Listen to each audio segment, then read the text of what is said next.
Yang kedua, ada penyakit kolbu, sering disebut istilah kita dengan penyakit hati. Saya tulis pakai bahasa Arab ya, qalbun.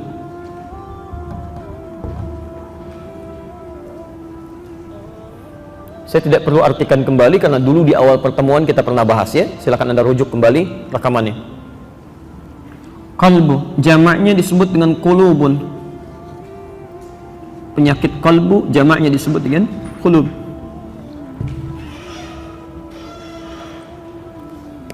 Bila yang dimaksudkan penyakit qalbu, maka istilahnya oleh Al-Quran, dan ini yang mendapat perhatian dari Al-Quran. Hati-hati ya. Baik. Istilahnya tidak disebutkan dengan da'un, tapi diistilahkan dengan maradun, marad. Berbeda istilahnya. Saya ulang. Yang kedua, penyakit kolbu sering disebut dengan penyakit hati ya.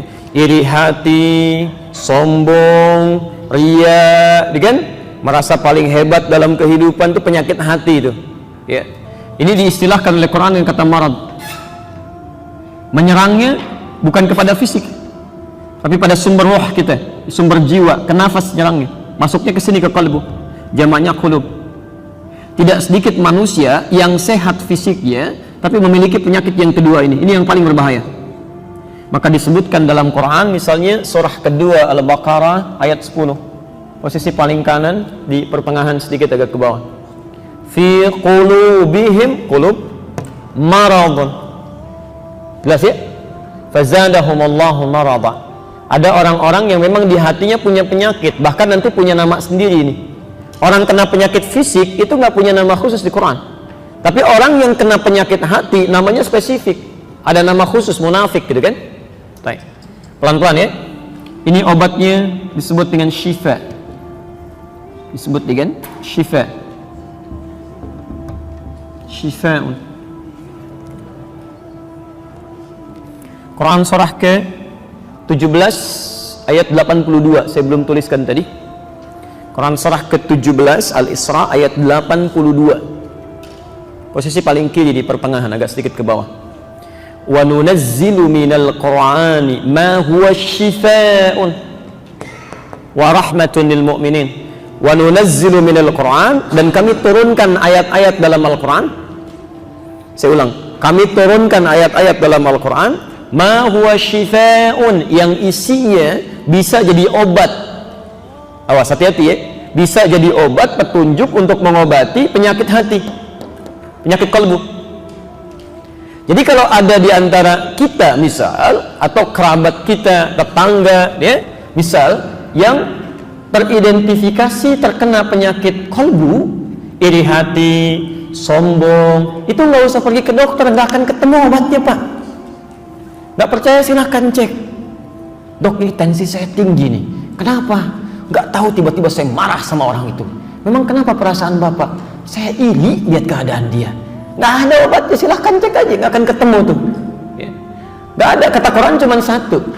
Allah hanya firmankan wa nunazzilu minal Quran, kami turunkan ayat-ayat Quran kan, ma huwa syifaa'un, yang isinya itu bisa menjadi obat dari penyakit yang mungkin diderita, penyakit qalbu maksudnya. Jelas di sini? Nah, alasan dari sinilah kemudian kita coba akan tuangkan ayat-ayat Quran yang terkait dengan obat penyakit-penyakit qalbu ini, lebih spesifik terkait pembahasan sifat iri hati. Jadi kalau kira-kira ditemukan gejala-gejala seperti ini nampak dalam kehidupan kita, apa obatnya kata Quran? Mungkin kita tidak, tapi dalam keluarga mungkin bisa terasa seperti itu ya. Nanti kita lihat gejala-gejalanya ya, dan bagaimana kemudian obatnya diturunkan. Sekarang kita ambil dulu bahasan bagian pertama ya. Sudah?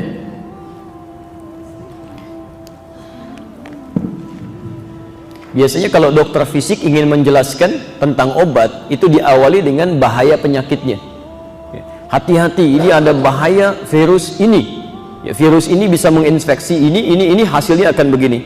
Sekarang perhatikan perbandingan dampak penyakit hati, terutama iri hati, dibandingkan dengan penyakit fisik, baru kemudian kita ambil obat sesuai dengan kadarnya. Satu, saya boleh hapus dulu ini? Oke. Bapak Ibu sekalian, Quran surah ke-91 Asy-Syams ayat 7 sampai 10 disambungkan ke Quran surah ke-12 Yusuf ayat 53. Quran surah 91 Asy-Syams ayat 7 sampai 10 disambungkan ke Quran surah ke-12 ayat 53.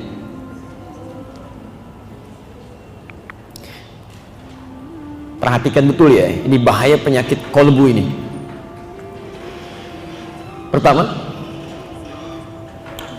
bahaya penyakit kolbu disampaikan oleh para pakar, para ulama, bahkan diakui oleh para dokter, itu lebih berbahaya dibandingkan penyakit fisik. Orang yang kena penyakit fisik itu belum tentu bisa menyerang kolbunya. Tidak sedikit orang yang fisiknya bermasalah tapi hatinya masih jernih.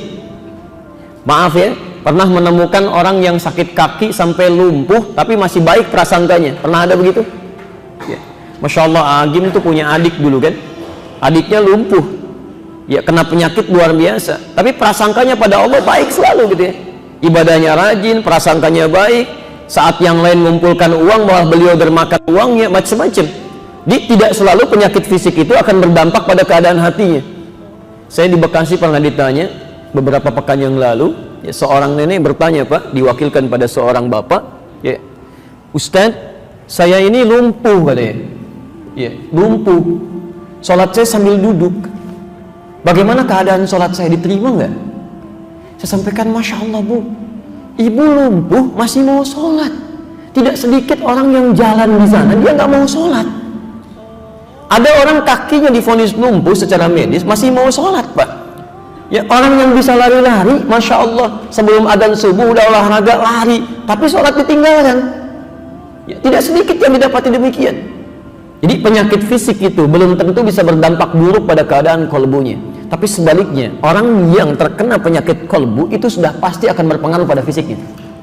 Dua-duanya ikut sakit itu. Lihat keterangan ayatnya. Wa nafsi wa ma sawaha, demi jiwa yang telah kami sempurnakan penciptaannya. Dalam kolbu itu ada nafas ya. Fa alhamaha fujuraha wa taqwaha. Dalam jiwa itu kami ilhamkan dua sifat yang saling bertolak belakang. Itu sudah pasti itu. Satu disebut dengan sifat takwa, dorongan kebaikan. Sekali lagi disebutkan selama 115 kali dalam Al-Quran. Disebutkan sebanyak 115 kali dalam Al-Quran, sifat takwa, dorongan kebaikan. Yang mendorong itu malaikat, Pak. Jadi ada malaikat dalam sekitaran kita yang selalu mendorong pada kebaikan. Bukti paling gampangnya begini, kalau sudah masuk waktu sholat, Anda dengar adzan, di hati Anda kan suka ada getaran kan? Cepat sudah adzan, siap-siap, siap-siap. Itu dorongan kebaikan, sifatnya takwa namanya. Jelas di sini? Sisi yang lain ada nafsu. Nafsu ini lawan daripada takwa. Disebutkan sama persis 115 kali dalam Al-Quran. Yang dorong setan. Setan itu jumlahnya penyebutannya sama dengan malaikat. Malaikat disebutkan 88 kali, setan disebutkan 88 kali. Ini ingin menunjukkan bahwa pertarungan sifat baik dan yang potensi yang tidak baik ini itu selalu berimbang. Begitu jiwa yang satu mengarahkan pada kebaikan, yang lain pun akan mencegah Anda berbuat baik.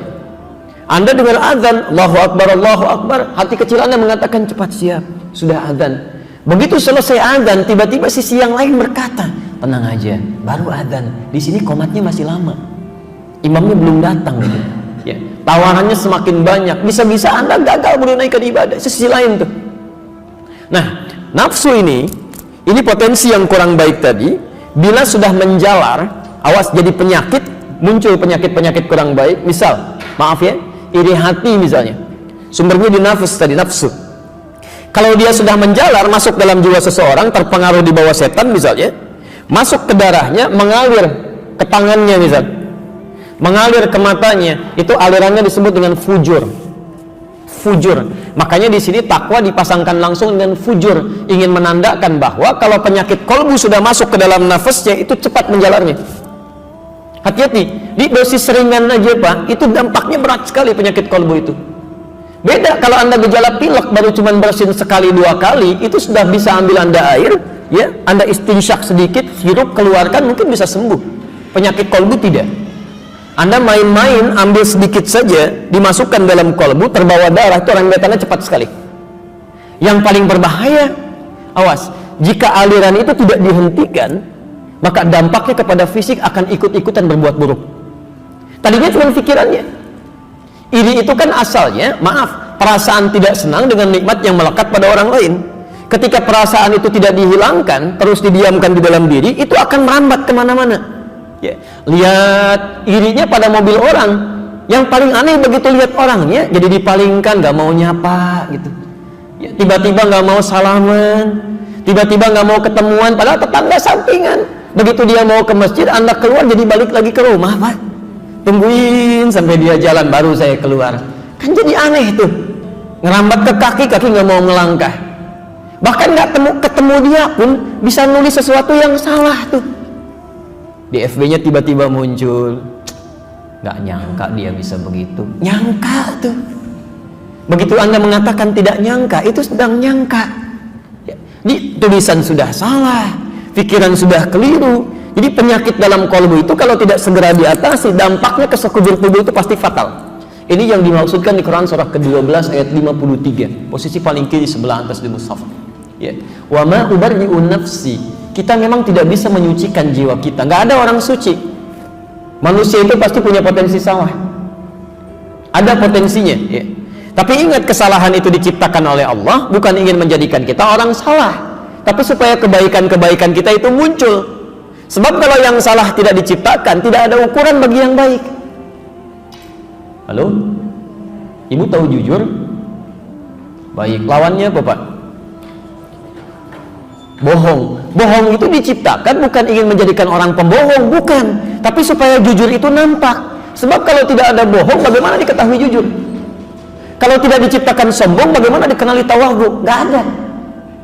Tapi yang jadi persoalan ketika sifat buruk yang tadi dianggap buruk itu tidak dijadikan sebagai ujian untuk melatih yang baiknya, malah diambil, diedarkan dalam dirinya, itu yang fatal. Karena itulah kemudian teruskan ayatnya, innan nafsa la'ammaratun bisu. Sungguh nafsu itu seringkali mengedarkan keburukan, ya, fujur. Kalau sudah jadi perilaku, ya izin pelan-pelan. Misal ada rambatan keburukan, ya, ya, hati-hati kalau sudah nggak nyampe bisa fatal, ya. Seperti baterai nggak nyampe ke atas, suaranya nggak keluar tuh. Baik, teruskan sebentar. Misal ini ada, saya turunkan nafas, terdengar suara saya insyaallah. Baik, tempatnya di kalbu, ini tempatnya. Saya dulu pernah jelaskan, ya, jadi supaya tidak terlalu meluas saya nggak ulang. Kalau merambatkan yang buruk disebut dengan fujur. Fokus. Dalilnya Quran surah 91 di ayat ke-7 sampai 8 dia. Baik. Wa nafsi wa ma sawwaha fa'alhamaha fujur, ya. Kenapa fujur didahulukan dibandingkan dengan takwa? Karena kecenderungan untuk mengerjakan yang jelek itu bagi sementara orang lebih mudah cepat dilakukan dibandingkan yang baik-baik. Yang baik itu butuh motivasi, Pak. Butuh motivasi kuat, tapi yang jelek itu seketika bisa masuk tuh. Fokus. Misal sifat iri masuk ke sini, dirambatkan, ya. Fujur saat dirambatkan, ya, kalau terpancar kebaikan disebut dengan fajar atau infajar. Itu rambatan kebaikan. Quran surah ke-2 Al-Baqarah ayat ke-60, posisi paling kanan, ya, di pertengahan sedikit ke bawah. Wa idhistasqa Musa liqaumihi faqulna idrib bi'asakal hajar fanfajar, fajar. Ketika kami perintahkan pada Musa untuk memukulkan tongkatnya ke batu, ya, kaumnya meminta Musa, tolong mintakan pada Tuhanmu, kami butuh mata air. 12, Pak, 12 golongan dimintakan oleh Musa kepada Allah. Kata Allah, difirmankan pukul batu itu terpancar 12 mata air. Fanfajarat minhu 12 aina. Pancaran kebaikan yang menghadirkan kebaikan-kebaikan itu disebut dengan fajar atau infajar, ya. Salat pertama yang kita kerjakan salat apa? Fajar. Kenapa disebut dengan fajar? Karena ketika azan dikumandangkan, kita respon dengan keimanan kita. Pancaran iman yang merespon azan itu disebut dengan fajar. Jelas, ya? Yang kalau dalam nuansa alamnya, ya, munculnya cahaya putih yang mengakhiri cahaya, mengakhiri kegelapan. di malam sudah sirna dengan tandanya cahaya putih masuk. Kalau itu dalam dunia astronomi. Tapi dalam dunia tazkiyatun nafas, kenapa disebut dengan fajar salah satunya? Ketika iman kita bisa menangkap tuh ya panggilan dari adzan tadi, keluar terpancar dari sumbernya yang dalam. Pancaran kebaikan itu yang disebut dengan fajar. Tapi kalau yang memancar yang buruk, yang merambat yang jelek, berubah kalimatnya dari fajar jadi fujur. Ini. Makanya ketika sifat iri hati masuk ke dalam kolbu, merambat sampai ke tangan, ya, menulis hal-hal yang buruk, merambat ke lisan, bergibah pada saudaranya, maka pancarannya disebut dengan fujur, perbuatannya disebut dengan su'un. Tolong pahami dulu istilah ini ya, nanti karena terkait dengan obat nantinya. Ya, tolong pahami istilah-istilah di Quran, karena nanti ada rumusan-rumusan yang sistematikanya ini mengarah kepada obatnya, solusinya. Saya cek dulu, rambatannya disebut apa? Halo? Fujur, baik. Kalau sudah jadi perilaku, apa namanya? Su'in, baik. Ada rasa iri. Tiba-tiba begitu melihat acuh begini. Nah, acuhnya disebut apa? Nulis yang tidak baik. Tulisannya disebut apa? Perhatikan Quran surah ke-12 ayat 53. Wa ma ubarri'u nafsi innan nafsa la'ammaratun bis-su. Ketemu di situ. Ya. Awas, kita tidak bisa menyucikan jiwa kita karena dalamnya ada nafsu. Kecenderungan nafsu itu akan memancarkan sifat buruk, fujur, yang menghadirkan perbuatan buruk disebut dengan su.